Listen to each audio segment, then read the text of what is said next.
Financial wellness. Reach out to them for advice at 855-DON-GINO. And now back to your hosts, Don Getling and Gino Franti. Billy, why we have Rob on the show and why it's important to listen to Rob and how Rob can help you and your children figure out what, or your grandchildren. Grandparents are getting more involved all the time, and a lot of times they're the ones paying the bill. But Rob's always got great information that a lot of us don't understand. They think you just have to go to an Ivy League school, and that's your option. But Rob's got a lot of myths to clarify regarding college planning. I'll tell you, Don, that the more that I spend time in front of audiences, whether it be on the radio or TV. Yeah, you're a major speaker. You're always speaking around. Constantly. It's amazing how many families I have the opportunity to speak with throughout California now. And what I have come to appreciate is this idea of what the media has told us versus what the realities are completely different animals. The fear factor that we have been fed over the last, as far as I know, decades now, about you have to get into XYZ college or else you're not going to have a great life, or you're not going to have a great job, or you're not going to make great money. None of that stuff is true. No.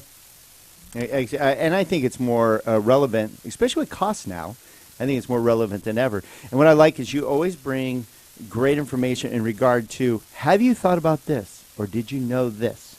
Because, like you said, all we get is what the media feeds us. And, are colleges marketing companies, basically? They're marketing businesses. They're businesses. When you take that word college out and you replace it with the word business, it is shockingly easy to predict behavior. But when you just put them up on a shining hill and you say, oh, they're colleges, well, then they're very difficult to predict. But when you take them at face value and you realize there's 2,300 of them and there's one of each of us, you start to realize where the pressure actually should be placed. It's not on us as students or parents. It's on the colleges to do the very best they can to each and every year recruit the best students and balance their own budgets, or they close their doors. Yeah, as I think about this, I got to think that social media plays a part in this now and helps debunk some of these myths and helps students share their experiences at these maybe less popular colleges and say, hey, I had a great experience here. I love being here. I'm having a great time. So glad I didn't go to Yale or, whatever. I'm sure that social media is having an impact on where students want to go these days, and communications being as open as they are. Before, all you had was reputation. And that reputation is, the top 20 schools or the top 40 schools or whatever that number was. But now I think you've got the availability to communicate better about these other opportunities. And one more gold star for Gino Franti, ladies and gentlemen. He'll be here all week. Be sure to tip your waiter. You are, exactly correct that social media is playing a larger and larger role. But it works both ways.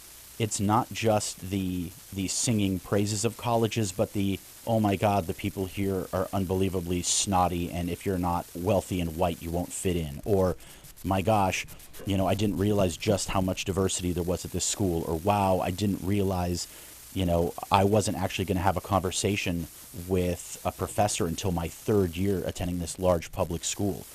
There are some great websites out there. Unigo.com is a terrific free website. I strongly encourage families. Say that again? Unigo, UNIGO.com.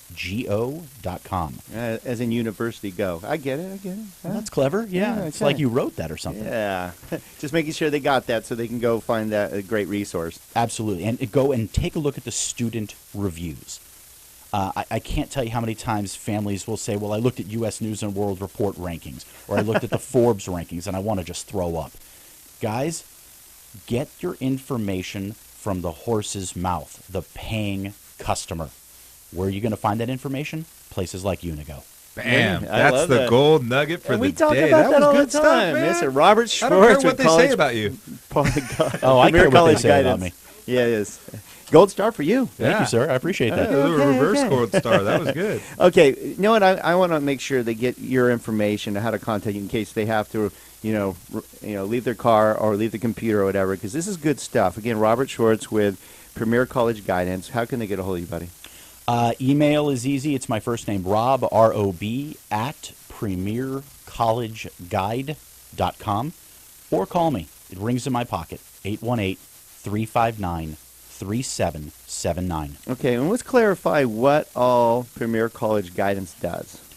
As you said earlier, pretty much soup to nuts, whether it's helping families with college search and selection, or it's helping families provide all the essay editing services they'll need in the senior year, or helping them understand how extracurricular activities or standardized testing or curriculum selection fit into admission decisions, or how to demonstrate their interest to colleges and colleges are paying very close attention these days to how much love are you showing them, to how do I pay for college? I mean, you guys are a financial show.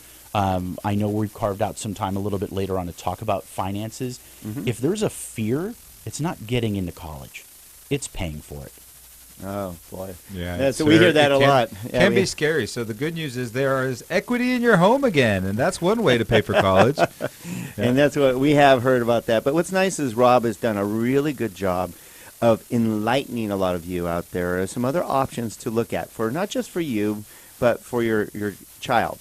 And I know that, a lot of the children these days feel entitled to go to whatever school they want, but it might not be the right school. And if you can't afford it, you just have to say no. We've talked about that on the show because it's not right for them. You're not going to be able to pay for it. You can't go in the poorhouse just to syndicate when there's other options. And I love that we're going to debunk. You're not going to want to leave the show because this list of colleges that are available to you, and you're going to be surprised at some of the well-known business people and celebrities and so forth that have gone to some of these schools that you go, wow.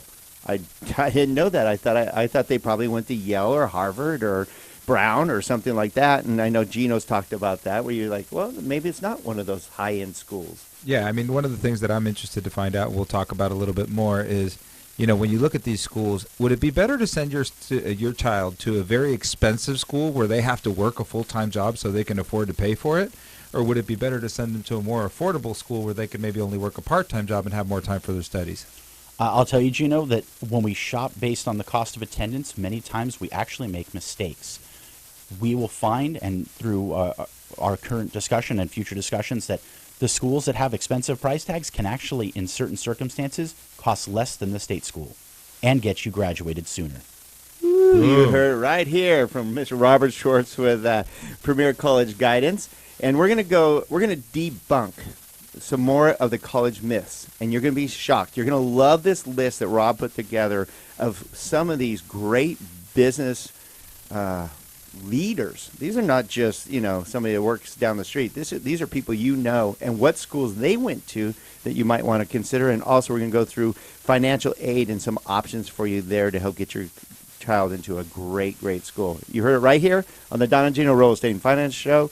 Don't go away. We'll be right back.